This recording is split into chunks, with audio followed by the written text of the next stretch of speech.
Now on BBC One at almost 9:40, the main news with Jan Leeming.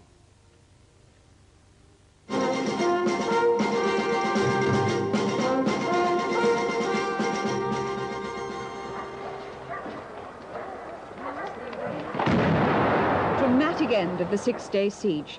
19 hostages, including the 3 Britons, are safe. The end came with an assault on the building by the Army's Special Air Services Regiment, the SAS, not long after gunmen had killed 2 hostages and pushed the body of one out onto the embassy steps. They'd threatened to kill another hostage every half hour. It ended with 3 gunmen dead, 1 in hospital and another in police custody. Kate Adey watched the day's events. At 7 o'clock, armed police moved in front of the embassy. 2 men ran forward with a stretcher and went into the porch. A body was put on the stretcher and, under cover from the marksman, taken out towards an ambulance.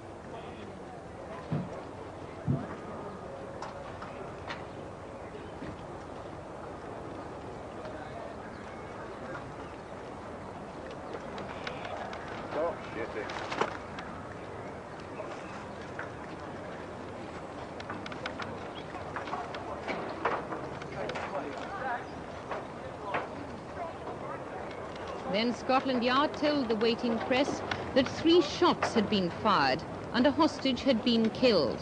There were no details at that time as to who the man was or to why he'd been killed. The atmosphere seemed calm, with just a little tension in the air. Then some men were seen heading across from adjacent balconies on the 1st floor. There you go, there you go.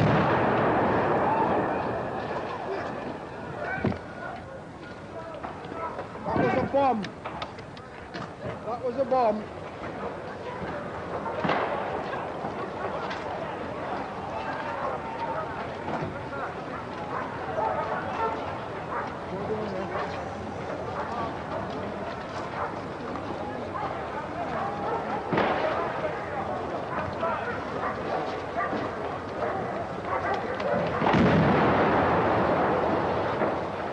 The explosion ripped through the building.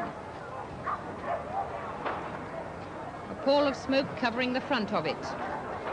The SAS had moved in.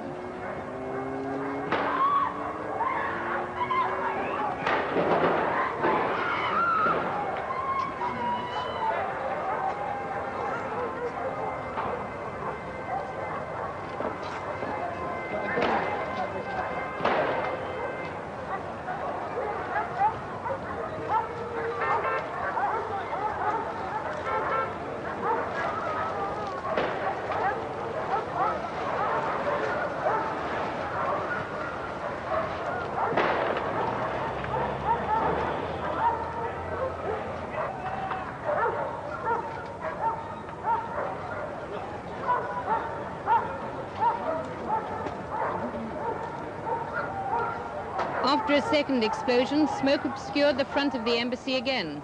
And then there was gunfire. It seemed to come from all around the building.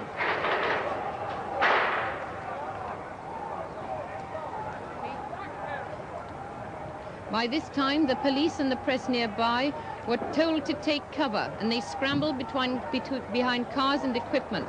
Shots rang out all over the street.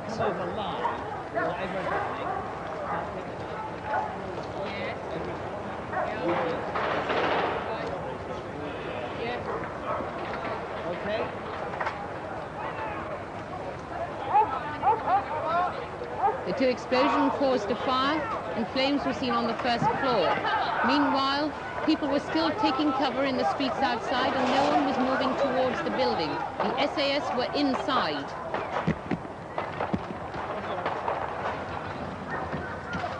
The first hostage to come out was BBC sound recordist Sim Harris.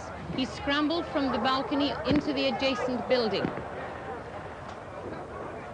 He'd gone to the embassy last Wednesday to get a visa for Tehran with BBC producer Chris Kramer. Chris Kramer later came out sick. He'll be talking to us later in this bulletin.